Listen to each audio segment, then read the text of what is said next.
ఎన్ని రోజుల నుంచి వస్తున్నావా యూరియా కోసం? వస్తున్నాయి అనుకోని 15 రోజులు 15 రోజులే వస్తలేవు. రేపు వస్తుంది మా వస్తుంది అని చెప్తున్నారు. ఇట్నే ఇక రోజు రోడ్డు మీదనే ఉంటున్నాం పోతున్నాం. ఏం చెప్తాం? 6 గంటల దాకా రోజు పొద్దున వచ్చి 6 గంటల దాకా వచ్చి ఉంటున్నాం అమ్మ. రోజు 6 గంటల దాకా వచ్చి ఉంటున్నాం. ఏడు దొరుకుతలేవు. ఇవి తీసుకురారు అవి తీసుకురారు అంటే ఇట్లా తెచ్చిన కొత్తనే లేవు సంచులు. తిరిగి తిరిగి పోతున్నాం పొద్దున దాకా.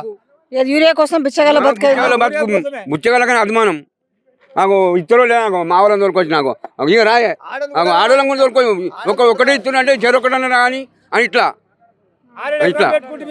అసలు నిజంగా అయితే ఎన్ని అవసరం పడతాయి అంటే ఒక వ్యవసాయ అంటే ఒక రైతుకు ఎన్ని యూరియా బస్తాలు అవసరం ఉంటాయి? జాగాను బట్టి మేడం నాకు 4 ఎకరాలు అన్నది 15-20 కావాలి మొత్తానికి. అంటే ఇప్పుడు ఎంత లేదన్నా 5-6 మినిమం అయితే ఇంకొక 5 బస్తాలు ఇప్పుడు అయితే 5 బస్తాలు కావాలి. ఇవాళకి చల్లుకుని ఒక పరి ఇంకో పరి చల్దామంటే లేకపోయా ఊరి నాటేసుకుంటే ఒక వేసినట్టే ఉన్నాయి కర్రలు. అంటే ఇప్పుడు ఈ గత 10 ఏళ్లలో ఎప్పుడన్నా యూరియా కోసం తిప్పలు పడ్డారా? లేదు ఎన్నలేదు. ఇదే ఫస్ట్ సారి ఇదే నేను చూసినప్పటి నుంచి ఇదే.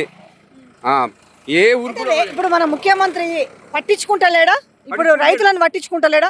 రైతులని రాజులను చేసినామంటారు. రైతులందరూ సంతోషంగా ఉన్నారని చెప్తుంటారు కదా. ఎట్లా చెప్తాడు? మీరు చూడే రోడ్డు మీకు రమ్మని నేను ఎవరో రమ్మని ఇన్నే ఉంటాయి. కొంచెం మంది వేరు. ఇప్పుడు ఆయన చెప్పగానే రాదానగానే సప్లై వేరు ఇడికి రమ్మనాలే ఆయన. గప్పుడు ఏర్పడుతుంది మా భాగవతం ఏంది, మా కష్టం ఏంది, మా లెక్కేంది.